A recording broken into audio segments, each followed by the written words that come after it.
അപ്പോൾ ഇതേ ആശുപത്രി കൂട്ടുവാൻ വേണ്ടിയിട്ട് റെഡി ആവുന്ന ഒരു ഗെറ്റ് റെഡി വിത്ത് മീ ആണ്.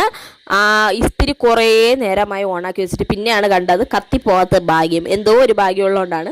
പൗഡർ ഞാൻ നല്ലപോലെ സെറ്റ് ചെയ്ത് വെച്ചിട്ടുണ്ട്, സെറ്റുമസ് ആക്കിയിട്ടുണ്ട്. കാരണം എന്താണെന്ന് വെച്ച് കഴിഞ്ഞാൽ പൗഡർ ഇടരുതെന്നാണ് എൻ്റെ അടുത്ത് എൻ്റെ സ്കിന്നിലെ ഡോക്ടർ പറഞ്ഞത്. എന്നാലും ഞാൻ ഇടും.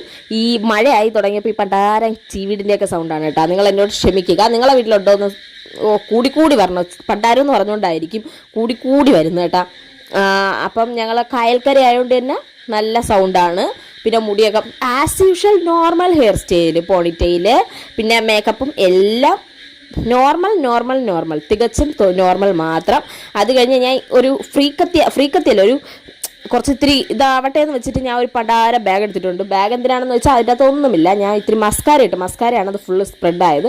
ഞാൻ എന്നെ പോലെ ലാസ്റ്റ് മാത്രം പാൻറ് എടുത്ത് ആരെങ്കിലും ഉണ്ടോ എന്ന് കമൻറ്റ് ചെയ്യുക. അപ്പോൾ ബാഗ് എടുത്തതായി ഈ ബാഗ് 2-3 ദിവസത്തേക്ക് ഈ ബാഗ് ആയിരിക്കും. Tata, love you.